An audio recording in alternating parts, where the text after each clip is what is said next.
The day my lake went viral, I knew peace was over. I woke up to the high-pitched whine of a drone buzzing over the water like a horsefly. Moments later, my phone lit up. My brother, my son, even Pastor Rick. "Hey, you seen this?" Turns out, a neighbor named Karen had posted a secret lake spot video on Facebook. She tagged our town, pinned the exact location, and invited the whole county to come enjoy this hidden gem. She called it community service. I called it what it was: trespass dressed up in lipstick. That lake isn't just water to me. It's where my dad taught me to skip stones, where we spread his ashes one quiet dawn. Coffee steaming on the dock, flag rippling above the boathouse. We kept it private for a reason. It's family. Legacy by noon that day. I watched headlights creeping down my gravel lane like a parade. Kayaks tied to fences, candy wrappers in the cattails, strangers walking my dock like they owned the place.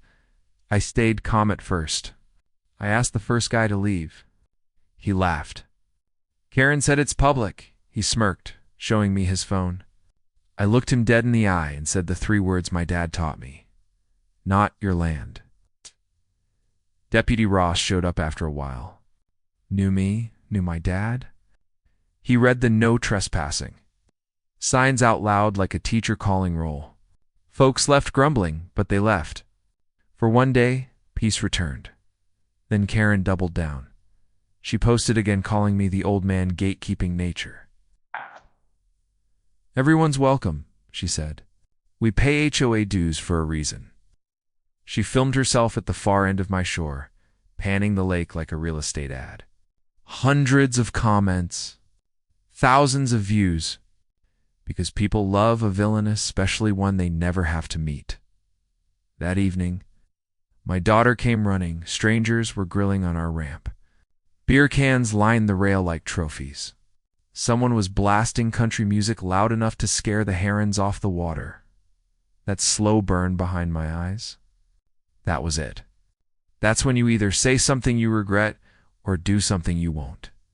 So, I went to the HOA board meeting. I brought surveys, maps, and my dad's old deed, the one with his tight signature still visible through the dust.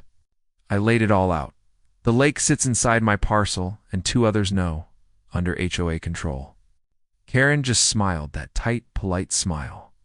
"We've always used it," she said. "Custom becomes right." Then she slid a printout across the table. "See this gravel path? It's an easement." It ran behind her yard, a narrow, forgotten strip. The map said, "Logging access, 1953. Logging stopped decades ago. The right-of-way ended with it." But Karen didn't care about ink. She cared about audience. The next weekend was chaos. Someone backed a truck down my ramp and dropped. Jet ski like it was a public marina. A woman shoved my daughter for blocking access. And when I saw my father's flag ripped off the boathouse wall, something inside me went perfectly still. Anger got me up. Pride kept me steady. I hired a surveyor. We walked the boundary with GPS rods, driving bright orange stakes into the ground like nails in a coffin. I hired a lawyer. Sent Karen a ceaseandesist that bit like frost. She recorded me delivering it.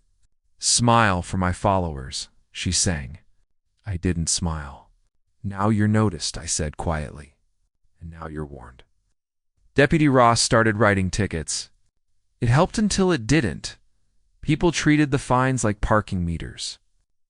The HOA printed a newsletter titled "Access for All." They even announced a community lake day. I pictured my dad's ashes churned under jet skis. My daughter's cedar cross, snapped in half. That's when I switched strategies. Because fists win fights. But paper wins wars.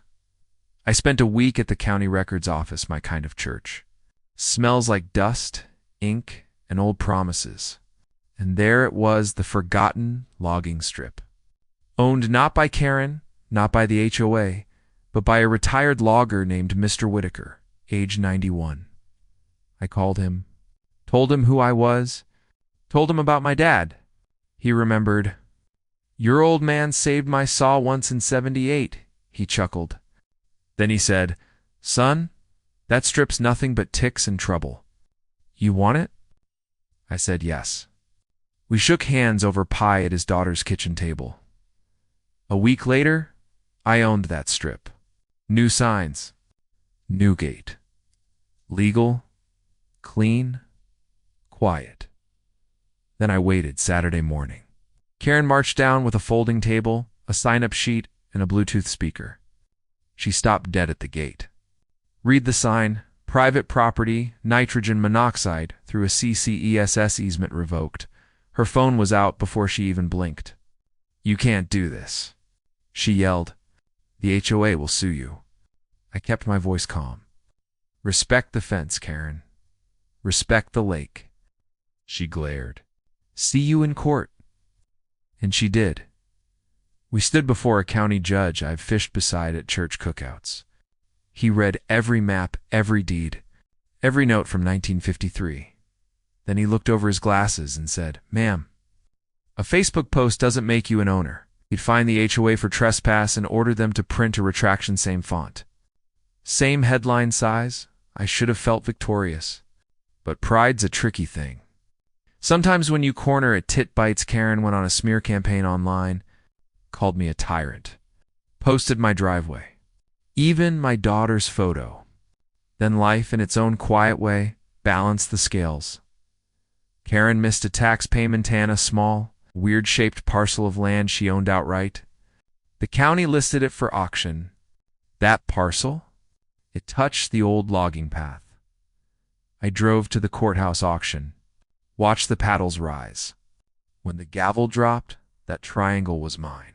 Not hers. Not the HOA's. Mine, no cheering. No gloating. Just paperwork.